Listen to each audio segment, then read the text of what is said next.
It's 8,000 kilometers from Fairbanks, Alaska to Miami, Florida. And cyclist Greig is making the trip in 30 days on his campaign for good news, which made its stop in Lloydminster late last week. It kind of started when I was watching the news one night. It was just getting really ridiculous, some of the things they were showing, and I said, like, why not go on a bike ride where I just show some positive stories from each town I stay in? This isn't Chris's first big bike ride. In 2009, he cycled solo across Canada in 45 days. I was raising money for cancer, but I was so pleasantly surprised by stopping in all these towns and everyone being really nice to you and learning stuff about the town, you never heard of and stuff. So I kind of, with that idea, with the fact that the news is often quite negative and kind of sensationalized and everything else, I said I basically came up with this idea of phoning people up, trying to get some sort of story arranged, and then doing a little video and putting on this website. So that's how it all started. The good news Chris is collecting is being posted on his site, campaignforgoodnews.org.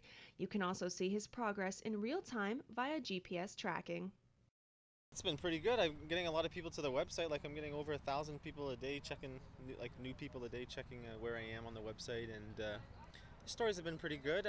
I did it all on my own, and you have to call people up and tell them what you're doing, and some people think you're a nut, and some people don't respond. But some people, like the people here, Heather and everything, they're very supportive, and they go out of their way and they organize all this stuff. So, yeah, I think people back at home following are learning something new about each town.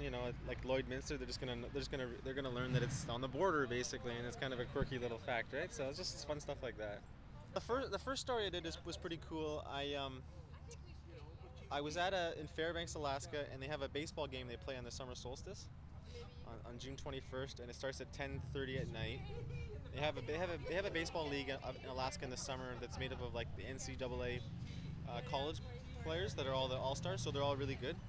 So people like Barry Bonds have actually played for this team that I was at and everything. Jason Giambi and all these other pros.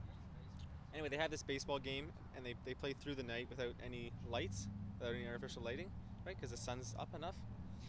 And so I was there for that, and I rode my bike around the bases during like the 7th inning, and everyone I was waving like this, like a fool. It was pretty funny, right?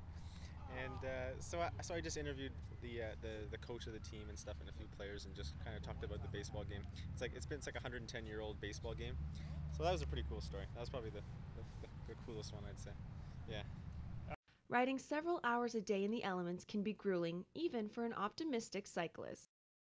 I guess the main challenge is just biking all day long and trying not to get too bored. Sometimes it gets kind of boring.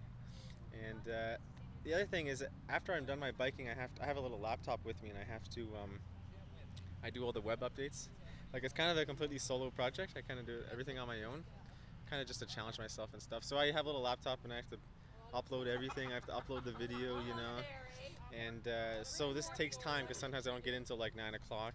It takes a couple hours, and then I'm getting to bed at like maybe 12 or 1.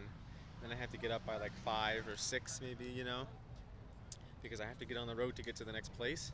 So it just gets tiring after a while. But I guess this is day 14, and I haven't had a break yet. And I'm doing pretty good, really.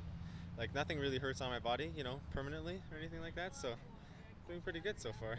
Chris says he hopes his campaign for good news inspires others to dream big and make a difference in their communities. I don't know. People say, like, are you going to write a book? But I don't really think so. I think it's kind of just really a one-time little thing for me, Like, I don't do this. This is not like my career or anything, and I don't make any money off of it. It costs a lot of money, right? So after this, I'll just probably go back to work and continue on my merry way, and then maybe a few years down the road, I'll come up with another idea, So that's kind of how it works, yeah. You're going to want to stay with us. After the break, I sit down for a one-on-one interview with medium Glenise Hughes.